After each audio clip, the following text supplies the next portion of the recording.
అశ్వ సంవత్సరంలో కైలాస యాత్ర Sri Gayatri Tours and Travels 8977349696.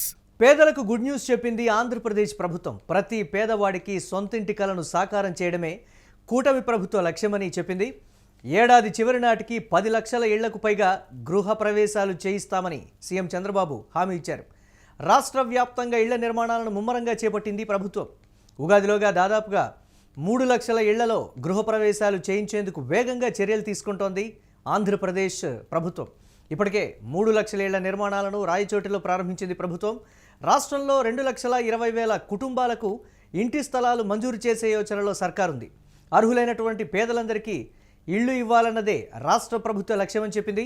ఇళ్లు లేని పేదలు దరఖాస్తు చేసుకోవాలని ప్రభుత్వం కీలక ప్రకటన చేసింది. ఇక ఆంధ్రప్రదేశ్ ప్రభుత్వం చేసినటువంటి కీలక ప్రకటనకు సంబంధించి పెట్టుకున్నటువంటి లక్ష్యాలకు సంబంధించి మరిన్ని అప్డేట్స్ మా కరెస్పాండెంట్ రమేష్ అందిస్తారు. రమేష్, కూటమి ప్రభుత్వ లక్ష్యం పేదవాడికి సొంతింటి కలను సాకారం చేయటమే. రాష్ట్రంలో ఉన్నటువంటి 2,20,000 కుటుంబాలకు దీనికి సంబంధించి ఇళ్ల స్థలాలు కావచ్చు, లేకపోతే గృహప్రవేశాలు కావచ్చు చేయిస్తామనేటువంటి మాట.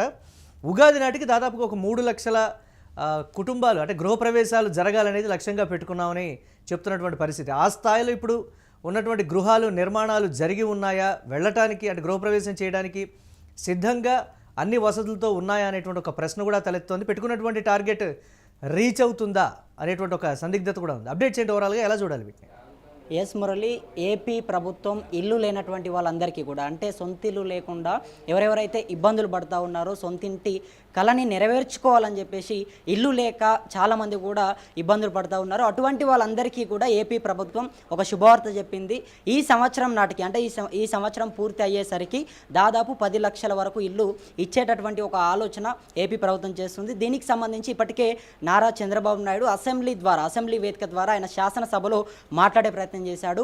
అందరూ కూడా చాలామంది ఇల్లు లేక ఇబ్బందులు పడుతూ ఉన్నారు. ఏపీలో కూడా అనేక మంది పేదవాళ్ళు ఉన్నారు. సో వాళ్ళంతా కూడా రైల్వే పట్టాలపైన, బస్టాండ్లపైన గుడిసెలు వేసుకొని రకరకాలుగా ఇబ్బందులు పడుతూ ఉన్నారు. వాళ్ళకు ఒక సొంత ఇల్లు లేకుండా చాలా పేద కుటుంబాలు కూడా ఉన్నాయి. సో ఆ పేద కుటుంబాలని తగ్గించేటటువంటి ఒక ప్రక్రియ కూటమి ప్రభుత్వం చేస్తూ ఉంది. పేదవాళ్ళందరినీ కూడా తగ్గించి వాళ్లకు సొంతింటి కళని నెరవేర్చడమే కాకుండా వాళ్ళందరికీ కూడా దానికి తగినటువంటి భూమిని కూడా మేము ఇస్తామంటూ కూడా ఏపీ ప్రభుత్వం చెప్తుంది. మురళి, అయితే ప్రధానంగా మనం చూసుకుంటే కనుక 10 లక్షల వరకు దాదాపు ఈ సంవత్సరం ముగిసే వరకు కూడా 10 లక్షల ఇళ్ళని ఏపీ ప్రభుత్వం అక్కడ ప్రజలందరికీ కూడా ఇచ్చేటటువంటి ఒక ప్రక్రియ చేస్తూ ఉంది.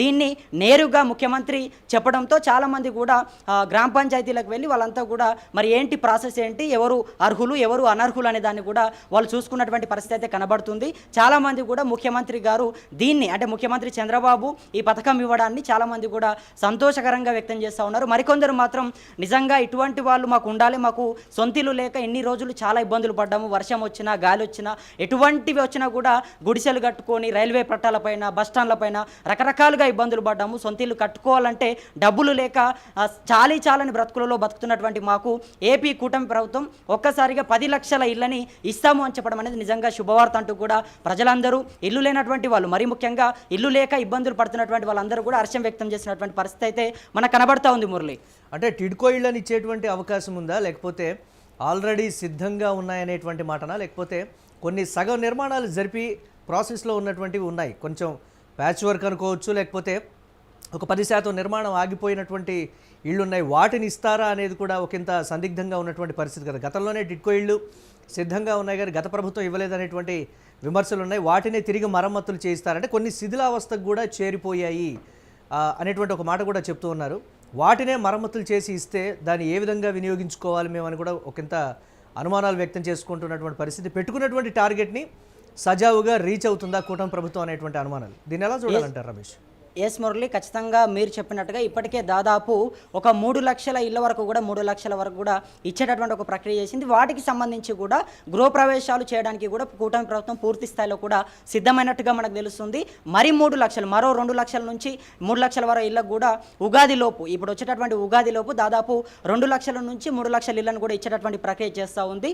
అయితే దీని ద్వారా కూటమి ప్రభుత్వం పెట్టుకున్నటువంటి టార్గెట్ ఏంటంటే మొత్తం కూడా పేదవాళ్ళని తగ్గించాలి, పేదవాళ్ళకు ఉన్నటువంటి సొంత కళ, అంటే అందరికీ కూడా వాళ్ళు కష్టపడుతున్నటువంటి నేపథ్యంలో చాలా మందికి కూడా సొంత ఇల్లు అనేది ఒకటి ఉండాలి. సొంత ఇల్లు ఉంటే మనము రెంట్ లేకుండా అడ్డమైన అంటే ఎక్కడంటే అక్కడ ఉండకుండా మన సొంత ఇంట్లో మనం ఉంటే చాలా బాగుంటుందని చెప్పేసి చాలామంది అనుకుంటూ ఉంటారు. కాకపోతే కొంత పేదవాళ్ళు ఉండడం వల్ల, పేద మధ్యతరగతి కుటుంబాలు ఉండడం వల్ల సొంత ఇల్లు అనేది చాలా మందికి కూడా సాధ్యం కాలేనటువంటి పరిస్థితి ఒకటి ఉంటుంది మురళి. సో అటువంటి వాళ్ళకు చంద్రబాబు నాయుడు నేరుగా 10 లక్షల వరకు ఇస్తామని చెప్పారు. అయితే ఇప్పటికే ఒక 3 లక్షల వరకు ఇల్లు కూడా ఇచ్చినట్టుగా మనకు ఒక సమాచారం కనబడుతోంది.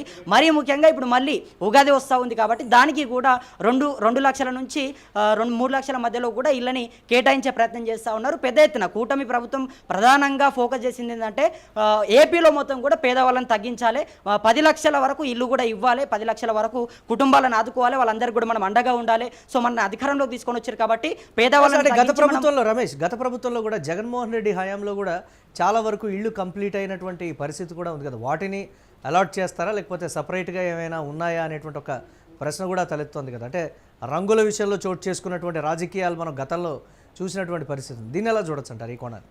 ఎస్ మురళి, దీనికి సంబంధించి మీరు చెప్పినట్టుగా గతంలో కూడా జగన్మోహన్ రెడ్డి అప్పట్లో అధికారంలో ఉన్నప్పుడు ఆయన కూడా ఇచ్చే ప్రయత్నం చేశారు. అప్పట్లో కూడా కొన్ని పేదలందరికీ కూడా అందాయి. కాకపోతే మరికొన్ని కూడా మీరు చెప్పినట్టుగా పెండింగ్లో ఉన్నాయి. సో ఆ పెండింగ్లో ఉన్నటువంటి వాళ్ళకు మరి ఆ పెండింగ్లో ఉన్నటువంటి ఇళ్ళని కూటమి ప్రభుత్వం ఇవ్వబోతుందా, లేకపోతే వాటికి కలర్స్ చేసి మార్చేసి మొత్తం కూడా వీళ్ళ ప్రభుత్వంలోనే వీళ్ళ హయాంలోనే చేసినట్టుగా అమలు చేసుకుంటారా, ఏం చేస్తారనేది అయితే ఒక క్లారిటీ లేదు. కాకపోతే మొత్తం కూడా 10 లక్షలని మాత్రమే ఇవ్వాలి, అదే ఒక పెద్ద ఎజెండాగా పెట్టుకుంది మురళి. మరి అప్పట్లో వైఎస్ జగన్మోహన్ రెడ్డి కూడా ఇచ్చే ప్రయత్నం చేశారు. మీరు చెప్పినట్టుగా దానికి సంబంధించి కూడా కొంత పెండింగ్లో ఉన్నటువంటి ఇల్లు కూడా ఉన్నాయి. సో వాటిని ప్రభుత్వం ఖచ్చితంగా ప్రజలకు ఇచ్చేటటువంటి ఒక ఆలోచనలో ఉంది మురళి. ఎందుకంటే ప్రభుత్వాలు మారినప్పటికీ, నాయకులు మారినప్పటికీ అక్కడ ఇల్లు మొత్తం కూడా రోజులు ఎక్కువైపోతూ ఉంటే మొత్తం కూడా చెదలు పట్టుపోయి మొత్తం కూడా పిచ్చి మొక్కలు మొలిసి అంతా కూడా ఖరాబ్ అవుతూ ఉంటాయి. కాబట్టి ఈ నేపథ్యంలో ఆ ఇళ్ళని కూడా పేద ప్రజలకు, ఎవరికైతే ఇల్లు లేవో వాళ్ళకి ఇస్తే వాళ్లకు సొంతింటి కళ నెరవేరుతుంది కాబట్టి వాళ్ళు అందులో ఉండగలుగుతారు. సో వాళ్ళని కూడా ప్రభుత్వం ఆదుకున్నట్టుగా ఉంటుందని చెప్పేసి కూడా కూటమి ప్రభుత్వం ఆలోచన చేస్తూ ఉంది మురళి. ఈ నేపథ్యంలోనే ఆ ఇళ్లను కూడా ఇప్పుడు ప్రభుత్వం ఏదైతే 10 లక్షల టార్గెట్ పెట్టుకుందో ఇందులోనే ఆ ఇళ్లను కూడా కలిపి ఇచ్చేటటువంటి అవకాశం అయితే మనకు కనబడుతుంది Murali. Right, thanks for updates Ramesh. ఇక పేదలకు గుడ్ న్యూస్ చెప్పింది ఆంధ్రప్రదేశ్ ప్రభుత్వం. ప్రతి పేదవాడి సొంత ఇంటి కలను సాకారం చేయడమే కూటమి ప్రభుత్వ లక్ష్యమని కూడా చెప్తోంది. ఏడాది చివరి నాటికి 10 లక్షలకు పైగా ఇళ్లకు సంబంధించి గృహప్రవేశాలు చేయిస్తామని ముఖ్యమంత్రి చంద్రబాబు హామీ ఇచ్చినటువంటి నేపథ్యంలో సామాన్యులు ఒకంత ఆశాభావం వ్యక్తం చేస్తున్నారు. ఇక రాష్ట్ర వ్యాప్తంగా ఇళ్ల నిర్మాణాలను ముమ్మరంగా చేపట్టింది ప్రభుత్వం. ఉగాదిలోగా దాదాపు 3 లక్షల ఇళ్లలో గృహప్రవేశాలు చేయించేందుకు కూడా వేగంగా చర్యలు తీసుకుంటుంది. ఇప్పటికే అధికారులకు ఆదేశాలు వెళ్ళాయని కూడా తెలుస్తోంది. ఇప్పటికే 3 లక్షల ఇళ్ల నిర్మాణాలను రాయచోటిలో ప్రభుత్వం ప్రారంభించింది. రాష్ట్రంలో 2.20 లక్షల కుటుంబాలకు ఇంటి స్థలాలు మంజూరు చేసే యోచనలో కూడా సర్కారు ఉంది. అర్హులైనటువంటి పేదలందరికీ ఇళ్ళు ఇవ్వాలన్నదే రాష్ట్ర ప్రభుత్వ లక్ష్యమని కూడా చెప్తోంది. ఇళ్ళు లేని పేదలు దరఖాస్తు చేసుకోవాలని కూడా ప్రభుత్వం ఒక కీలక ప్రకటన చేసినటువంటి బ్రేకింగ్ న్యూస్ చూస్తున్నాం.